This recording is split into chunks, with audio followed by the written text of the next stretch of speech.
নমস্কার, আমি সুজিত দেব,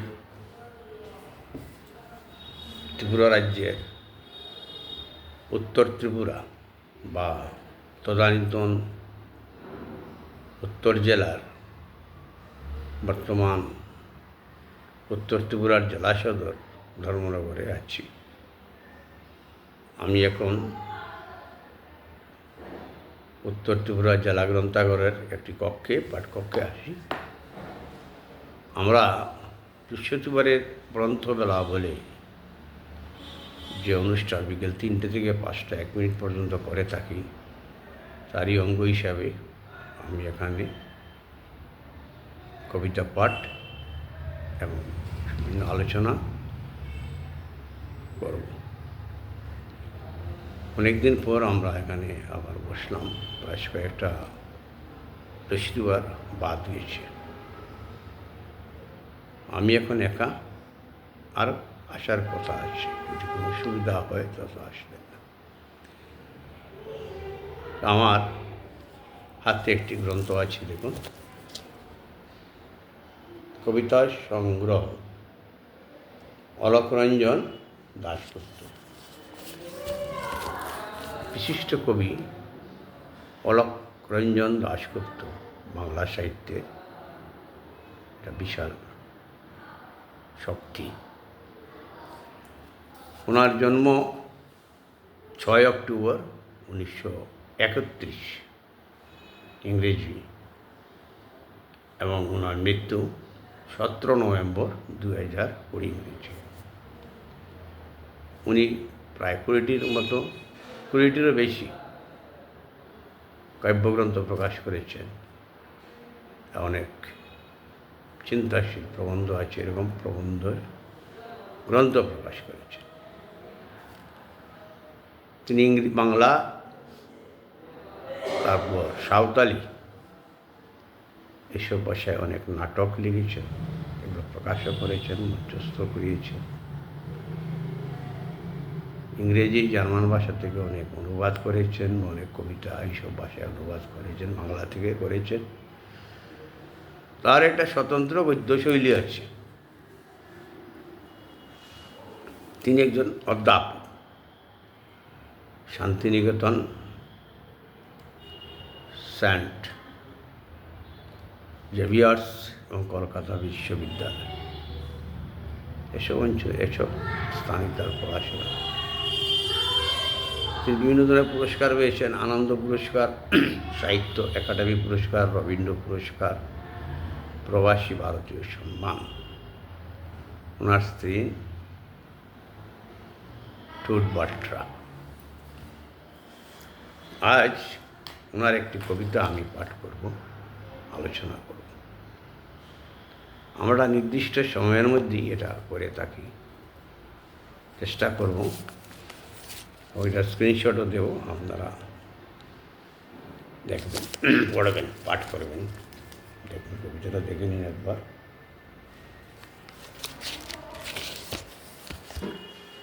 অনেক কবিতা আছে, এখান থেকে একটাই বাঁচলাম। এখন বাড়ির পথ,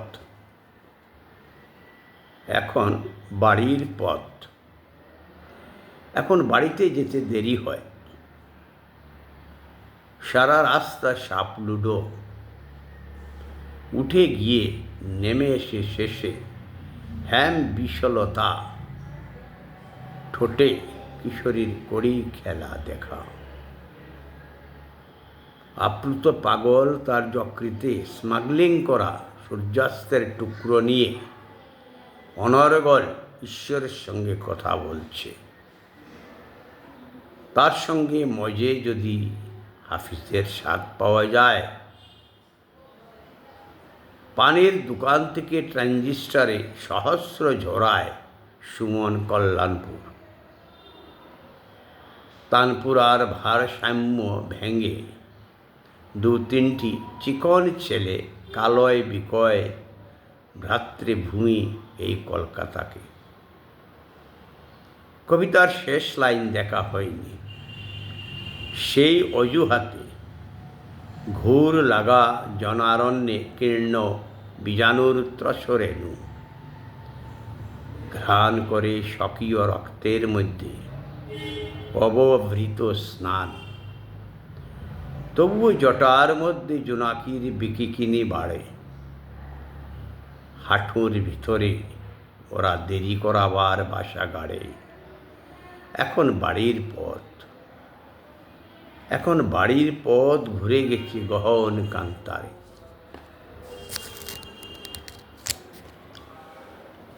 আবার পড়ে দেখি।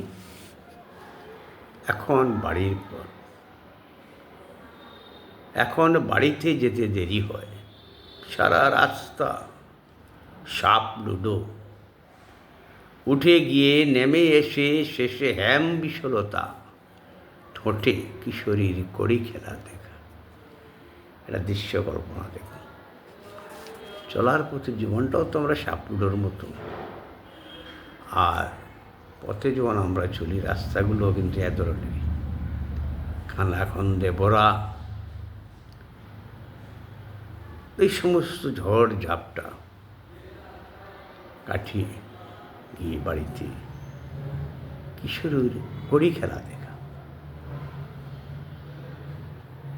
একটা সুন্দর দৃশ্য যে আমরা দেখলাম যে এত সমস্যা ভাড়া থাকার পরেও আমরা যে সরলতার একটা চিত্র কিশোরীর মধ্যে পেলাম। কড়ি খেলা, সবাই তো কড়ি খেলা খেলেছেন। আপ্লুত পাগল তার যকৃতে স্মাগলিং করা সূর্যাস্তের টুকরো নিয়ে অনর্গল ঈশ্বরের সঙ্গে কথা বলছে। পাগল মস্তিষ্ক বিকৃত ব্যক্তি। জন্মসূত্রে কেউ কিন্তু পাগল হয় না। সমাজ কাঠামোর, আর্থসামাজিক কাঠামোর যুপকাষ্ঠে যখন মানুষ নিষ্পেষিত হয় তখন মস্তিষ্ক কাজ করে না এবং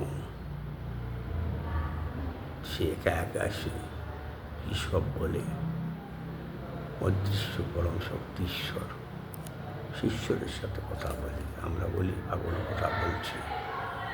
কি বলছে, কেন বলছে, আমরা কিন্তু তার গভীরে যাই না। তার সঙ্গে মজে যদি হাফিজের স্বাদ পাওয়া যায়, একটা খুব সুন্দর একটা আনন্দ বানিয়েছে। পাগলের যে জীবনটা, তার তো আর কোনো ভাবলে সেই জীবনযাত্রা,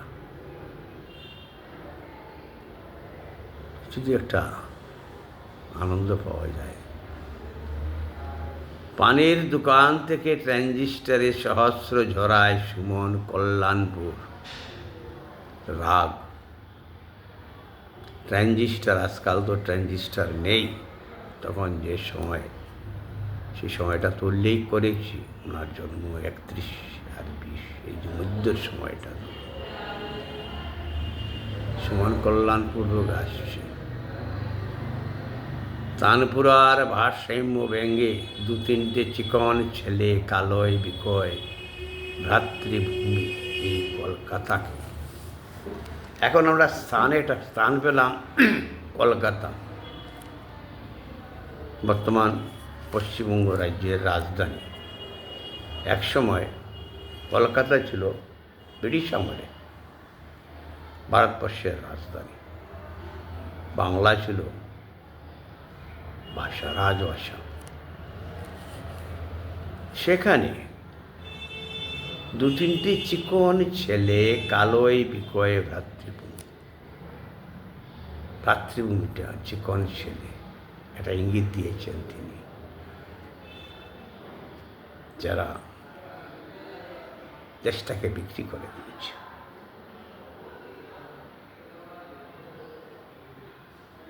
বা আপনি এখানে কালো রং, আমরা দেশের দিকে আফ্রিকার কোথাও দেখতে পারি, সেখানেই বিক্রি হওয়া যে মানুষগুলো আছে। কবিতার শেষ লাইন লেখা হয়নি, সেই অজুহাতে গুড় লাগা জনারণ্যে কীর্ণ বীজাণুর ত্রস্ব রেণু।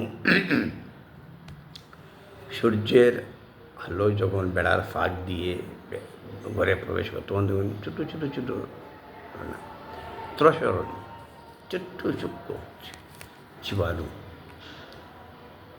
ঘ্রাণ করে স্বকীয় রক্তের মধ্যে আবৃত স্নান বান এগুলো আমাদের ভেতরে ঢুকছে, বেরিয়ে যাচ্ছে।